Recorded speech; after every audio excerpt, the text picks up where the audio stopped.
का फल। बहुत समय पहले की बात है। एक बार एक राजा शिकार खेलने के लिए जंगल में गए। शिकार के पीछे भागते भागते राजा रास्ता भटक गए।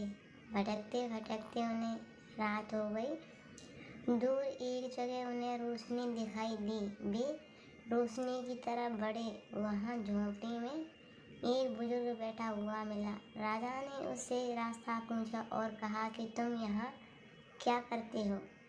बुजुर्ग ने जवाब दिया कि मैं जमींदार की खेती की रखवाली करता हूँ। बदले में मुझे एक पाव आटा रोज का मिलता है। राजा को लगा बुजुर्ग आदमी तजर्बेकार है, इसको साथ ले चलना चाहिए। राजा ने कहा तुम मेरे साथ चलो, मैं तुम्हें रोज का आधा किलो आटा दे दिया करूँगा। बुजुर्ग तैयार हो गया।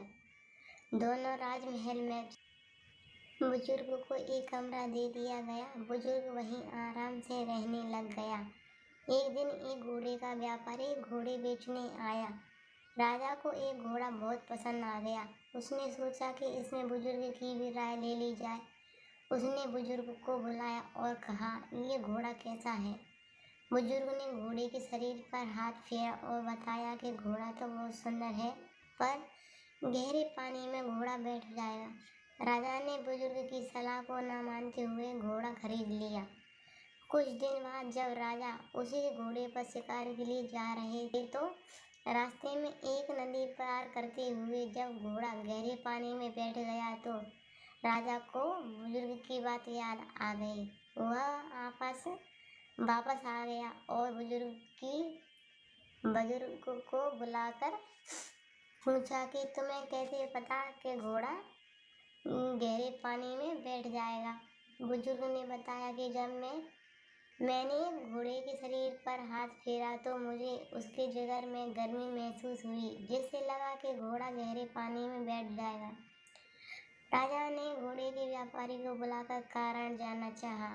व्यापारी ने कहा कि बचपन में इस घोड़े की माँ मर गई थी तो इसे भैंस का दूध पिलाकर पाला है, जिससे इसके जिगर में गर्मी हो गई। राजा ने बुजुर्ग के तजर्बे से खुश होकर इनाम में उसे एक पाव आटा दिया और दे दिया। अब बुजुर्ग को 3 पाव आटा रोज मिलने लगा। एक बार बैठे बैठे राजा के दिमाग में आया कि बुजुर्ग से मैं अपनी रानी के बारे में क्यों ना पूछूं। राजा ने बुजुर्ग को बुलाकर कहा कि आप बहुत तजुर्बेकार हैं, आप मेरी रानी के बारे में भी बताएं। बुजुर्ग ने कहा ठीक है, आप रानी को बिल्कुल नंगा करके एक कमरे में बैठा दें तो मैं रानी के बारे में बता सकता हूँ। राजा ने वैसा ही किया। रानी को नंगा करके एक कमरे में बैठा दिया।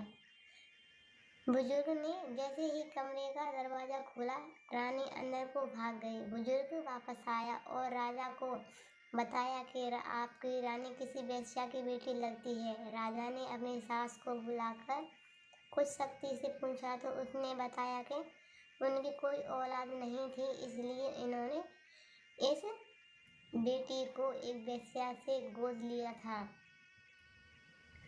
राजा ने बुजुर्ग से पूछा कि तुम्हें कैसे पता चला कि रानी वेश्या की बेटी है? तो बुजुर्ग ने जवाब दिया किसी भी नंगी औरत के सामने जाने पर औरत अपने अंगों को छिपाकर सिकुड़ कर बैठ जाती है, पर रानी मुझे देखते ही भाग गई थी। राजा ने बुजुर्ग के तजर्बे से खुश होकर उसको इनाम में एक पाव आटा और दे दिया। अब बुजुर्ग को 1 किलो आटा रोज का मिलने लग गया।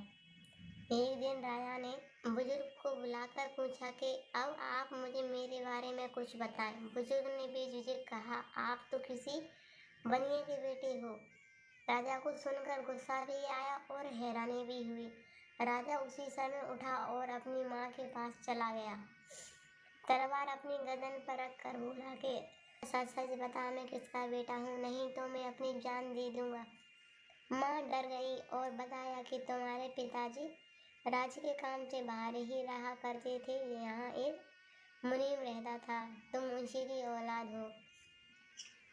राजा ने बुजुर्ग से आकर पूछा कि तुम्हें कैसे पता चला कि मैं बनिए का बेटा हूँ? तो बुजुर्ग ने जवाब दिया कि मैंने आपको लाख लाख टके की एक एक बात बताई और आपने उसकी कीमत क्या रखी? 1 पाव आटा। जिससे इस बात का पता चलता है कि आप बनिए के बेटे हो। राजा ने बुजुर्ग के तजुर्बे से खुश होकर बुजुर्ग को अपने मंत्रिमंडल में शामिल कर लिया। धन्यवाद।